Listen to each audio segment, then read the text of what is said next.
ሰላም እንዴት ናችሁ? በያላችሁበት ሁሉ ነገር ሰላም ነው። አሸና እንዴት ያላችሁ ሞኝላችኋለሁ። ቤተሰቦች ስትገቡ እንደ ልማዳችን ላይክ እና ሼር እያደረጋችሁ እንድትገቡ ጋብዛችኋለሁ። ለዚህ ኮልቤ አመሰግናችኋለሁ። እንግዲህ በትናንትናው ዕለት እጅግ በጣም አሳዛኝ ዜና ተሰምቷል። ዶክተር ተረፈ መክቱ እንግዲህ በትናንትናው ዕለት በመኪና አደጋ በድንገተኛ አደጋ ህይወታቸውን አጥተዋል። እንደምታውቁት እንግዲህ የዛሬ ከሳምንቱ በፊት እጅግ በጣም መነጋገሪያ የነበረ ከ5000 ከ6000 ሰዎች በላይ እየተጋበዙበት ትልቅ ሰርግ ነበር። ልጃቸውን ለዶክተር ወርቅነህ ጎበያው ልጅ ድረው ነበር። ሁለቱም ካፒቴኖች ናቸው። በጣም መነጋገሪያ ነበር። የኬንያ ፕሬዚዳንት ከተለያየ የአፍሪካ ሀገሮች የመጡ እንግዶችም ነበሩ። በሞላ አገሪቱ እጅግ በጣም መነጋገሪያ የነበረ ነው። ሰርግና ሞት አንድ ነው። በቃ የሰው ልጅ ይወለዳል፣ ይኖራል፣ ይሞታል። አበቃ። ይሄን ታሪካችን መሀል ላይ ነው መጨነቅ ያለብን። የወገን ሀዘን እንዳይኖር፣ የሰው ልብ እንዳንሰበር፣ የምስኪኖች እንባ እንዳይኖርብን፣ የድሆች ዶምና እንባ እንዳይኖርብን መሀል ነው የምትጨነቀ እንጂ ትሞታ ሁላችንም ማቾች ከነን። አንዳንድ ሰዎች የሰው አይን እኮ ብረት ያደርቃል፣ የሰው አይን እኮ እንጨት ያደርቃል፣ የሰው አይን ድንጋይ ያደርቃል። ምንም አያደርቅም። ቆን ሲሆን ትሄዳለህ በቃ።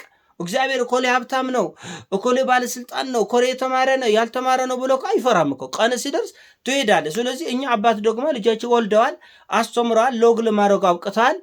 እንደውም እኔ እንኳን ከሰርግ ሆነ በኋላ ሆኖ እንኳን ለልጃቸው ደስታ እንኳን አዩት። ከዛ በኋላ ያለው ነገር ደግሞ የእግዚአብሔር ድርሻ ነውና ለሞቱትም ነፍስ ይማር ላለቱትም ደግሞ መጽናናት ይገባል። እና ህይወቱ እንደዚህ እኮ ነው። በቃ ለብዙዎች አይመስለንም በነገራችን ላይ ዝም ብለን የምንኖር ይመስላል። ዘላለም ዓለም ልንረዳት የሚገባው እናት፣ ልንረዳቸው የሚገባው ወንድሞች፣ ወገኖቻችን ዙሪያ እየተቸገረ እያለቀሱ እየተንኮራተቱ የራሳችንን ሀጃ ብቻ እንሯራጣለን። ነገር ግን ድንገት ነው ህይወቱ። በቃ እኛ አባት እንግዲህ መልስ ሊጠሩ ብዙ ሽርጉድ ሊኖርባቸው እንደሚችል ብዙ ያቀዱት፣ ብዙ የለፉት፣ ብዙ የሚወጡት፣ ብዙ የሚወርዱት ይኖራል። ነገር ግን የእግዚአብሔር ፈቃድ ሲሆን በቃ ቀን ሲደርስ እና ብዙዎች ይህን አይረዱም። የተማርን ያልተማሩም፣ ትልቆችም ትንሾች ይህም አይረዱም። መንፈሳዊ ሰዎች ራሱ የሚሞቱ እኮ አይመስላቸው። ያተራሙስታል እንደ ቆንዳም ከብት መንጋን ያተራመሳል፣ ይወጠውጣል። የተማረን ያልተማረም ይወጠውጣል። ነገር ግን ድንገት ነው የምንሄደው በቃ። እና ሰርግና ሞት አንድ ነው በቃ። እና ይህን ሰው አያስተውልም። እኔ ይጎርመኛል። ሰው ብዙ ጊዜ ሞት ሲሰማ ድንጉጥ ይላል። ግን የህይወት አንድ አካል ነው። አብረን አሉ፣ ግን ሁልጊዜ እንደ አዲስ እንግዳ ነው የሚሆንብን። አብረን እኮ አሉ። ትናንትና የሆነ ሰው ቆብረናል፣ ትናንትና ወዲያ የሆነ ሰው ቆብረናል። ነገም ደግም እንሄዳለን። መሀሉ ላይ ነው መጠንቀቅ።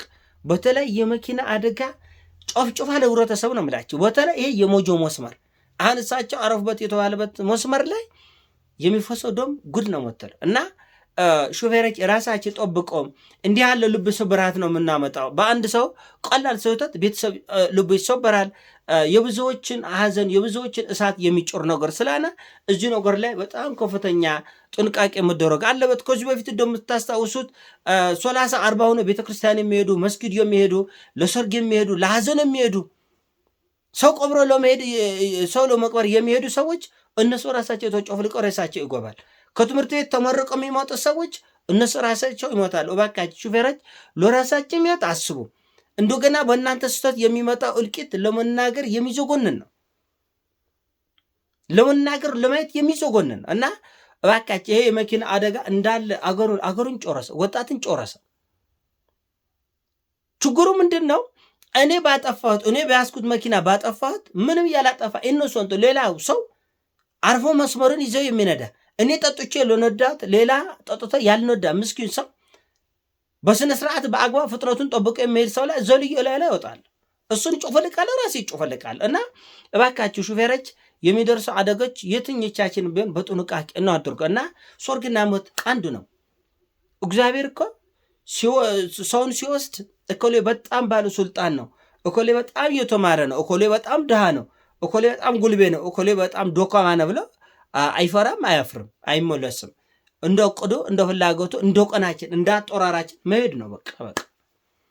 ልዩነቱ ምንድነው? መሀሉ ላይ ነው። መሀል እኛ አባት ልጆች፣ በተለይ ሴት ልጅን በዚህ እጅግ በጣም አስቸጋሪ በሆነው ኢንቫይሮንመንት ውስጥ ሴት ልጅን አስተምሮ ለካፕቴንነት አብቅቶ በጫነቱ አሳድገው ድሮ ኩሎ ማለፍ ምን ማለቱ አይደለም። ምንም ማለት አይደለም። እና ምናልባት እድሜያቸውም ከ50 ከ60 በላይ ሊሆን ይችላል። ዛሬ ትንንሽ ልጆች ወጣት ልጆች በትንሹም በትልቁም በራሳችን ጥፋትን በአደጋም በተለያየ ምክንያቶች የምንጠፋበት ነው። አፍሪካ ላይ ዛሬ 40 50 ዓመት መኖር እኮ ብርቅ እኮ ነው።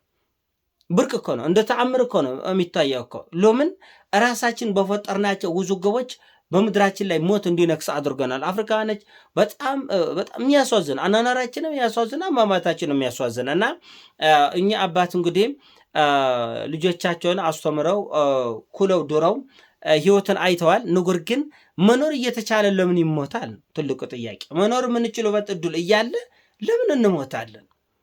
ሰው ሰራሽ እኮ ነው ይሄ። ያለ ቀን እኮ ነው ያለ ቀን እኮ ነው። አንድ ሰው ለምሳሌ አንዳንዱ ጊዜ እኔ ሰዎች እንደዛ በቃ ቀኑ ነው የሚለው አሉ። እርግጥ ቀኑ ቀን ሊሆን ይችላል። ነገር ግን እኔ ለምሳሌ ጠጥቼ ሰኩሬ ከደረጃ ተፈጥፍቼ ብሞት የእግዚአብሔር ፍቃድ ነው ብዬ አላምንም። ዝም ብዬ በጥጋብ ተነሳስቼ ከሰፈር ልጆች ጋር ተጣልቼ በጩቤ ተወጋግቼ ብሞት ቀኔ ነው ብዬ አላምንም። አንዳንድ ነገሮቻችን ራሳችን መጠበቅ የምንችልባቸው ሁኔታዎች አሉ እና የመኪና አደጋ በጨዋነት በመንቀሳቀስ በጨዋነት በመንዳት እየጠጡ እየቃሙ እያበዱ እየተፎካከሩ የሚወዳደር ካለ መኪና ይዘው አይሱዙ ይዘው በሞቶ 80 በሞቶ 90 እየነዱ የሚወዳደሩ እኮ አሉ። መኪና ራሱ እየጮሁ ይላል እኮ መኪናዎች። አሁን ዘመናዊ መኪና ይጮሃል እኮ ፍጥነቱ ከሆነ በላይ ሲሆን ይጮሃል።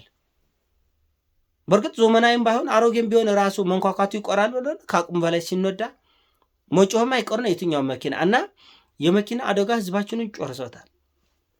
እጩድ ነው ያደረገው። እጩድ እንዲህ ነው ብለን ለመናገር እንኳን እኔ በጣም በሚከብደኝ ሁኔታ ነው። በጣም በሚከብድ ሁኔታ ነው። በየጊዜው ነው ምን ዛሬም ሌላ አደጋ አለ፣ ነገም ከነገዲያም የመንገዶቹ ጥበት አለ፣ የመንገዶች አለመሞቸት አለ፣ የሹፌሮች ስነ ምግባር ችግር አለ፣ ሰዓት እላፊ ይነዳል። በየመንገዱ ያሉ ታጣቂዎች ያደናቅፋሉ፣ አንዳንድ ጊዜ ይተኩሳሉ፣ እነሱ ሽሽት። ስንቱ ጓደኞቻችን አወጣን፣ ስንት አዘን ነው፣ ስንቱ መከራ ነው ያየን ይሱማን እና እባካችሁ ሹፌሮች ተጠንቀቁ። ይቅርታ ተመልካቾች፣ የጎንፋን ከሉዶፋኝን እና የራሳችን ብቻ አይደለም ዙሪያን ያለ ሰው ተጨልማላችሁ። ልብ የሚሰብር ነገር አለ እና እውነቱን ለመናገር መሀሉ ላይ ነው መጨነቅ የሚገባን፣ መሀሉ ላይ ነው መጠንቀቅ የሚገባን እንጂ ሞቱ ከሁላችንም አለ። አሁን እኔ ነገ ልመት እችላለሁ፣ ከነገ ወዲያ ልመት እችላለሁ፣ ዛሬ ማታም ልመት እችላለሁ፣ ልትኖርም ትችላለህ፣ ልኖርም እችላለሁ እና መሀል ላይ ግን የሰው እንባ አይኖርብን ነው ትልቁ ጥያቄ። የእናት እንባ፣ የቤተሰብ እንባ፣ የጓደኛ እንባ። በሰፈራችን የሰዎች ክፉ ብድራት ሊኖረን አይገባም። የሰዎች ክፉ እንባ ሊኖርብን አይገባም። በሀቅ ልንኖር እንገባለን። ከዛ ውጭ ሞትን ይዞን ነው የምንዞረው። በዚህ በጀርባ ሞት በጀርባ ይዞነው ነው የምንዞረው እና እውነቱን ለመናገር ያሳዝናል። የልጁን ደስታ ማየት አንዱ ነገር ነው።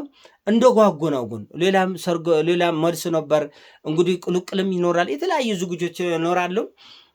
ሞቼም ሰው እድሜ በቃኝ እኮ አይባልም እኮ 50 አሁን አንድ ነው ቁጭ ብዬ ሳስብ እኔ 60 ዓመት ድረስ ኮኖርክ እላለሁ። ጎና ካሁን ባላ 30 ዓመት ከተጨመረ በጣም ብዙ እድሜ ነው። በስማ ሁሉ እላለሁ። ግን ስትደርስበት ትንሽ ነው። ልጅ እስኪማር ሊጓጓ ይችላል። አባት ከተማረ በኋላ ደግሞ እስኪያገባ፣ ካገባ በኋላ እስኪወልድ፣ ከወለደ በኋላ ልጆች ወልደታቸው እስኪኮበር እንዲያድገ ህይወት ጉጉት ነች። ሁልጊዜም ትልቅ ነገር በእኛ እጅ አይደለም። የህይወት ዕጣ ፈንታ በእጃችን በእኛ እጅ አይደለም። ሁልጊዜ በባለቤቱ እጁ ነው ያለው። በዙፋን ያለ አምላክ አለ። እሱን ህይወታችንን የሚወስነን እና አንዳንዶቻችን አትፍረው፣ የሰው አይን እንጨት ይሶብራል፣ ነገሮች ከልኩ በላይ መለጠጡ ተገቢ አይደለም እና እንጨት ይስበር፣ ብረት ይስበር፣ ድንጋይ ይስበር አይመለከተኝም እንዳልካቸው። አንዳንድ ጊዜ ሰው ሲያዝን አብሮ ማዘን፣ ሰው ሲደሰት አብሮ መደሰት ትክክል ነው።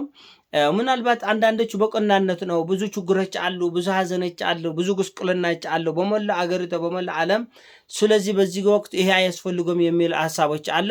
እንግዲህ ሁሉም እንዳሰበው እንደ ልቦና ፍቃድ ይኖራል እና ሁሉም ሰው እኔ በነርኩበት እኔ ባሰብኩበት መንገድ ይሄድ ብሎ መወሰንም መፈረጅም አይቻልም። ትልቁ ነገር ነፍሳቸው ነፍስ ይማር።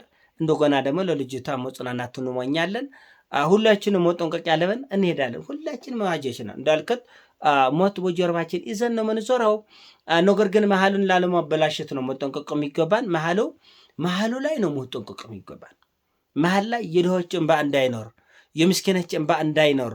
ያቺ እንባ ተሰፍራ ትቆጠረች። ሰው ፍጥረትነታችን ዘላለማዊ ነው። ዘላለማዊ የሆኑ ፍጡሮች ደግሞ እንዲህ ያሉ መሰናከያዎች በእኛም ላይ በሌሎች ላይ እንዳይኖሩ መጠንቀቅ ነው። ለሞቱት ነፍስ ይማር ለማለት እወዳለሁ። ፒስ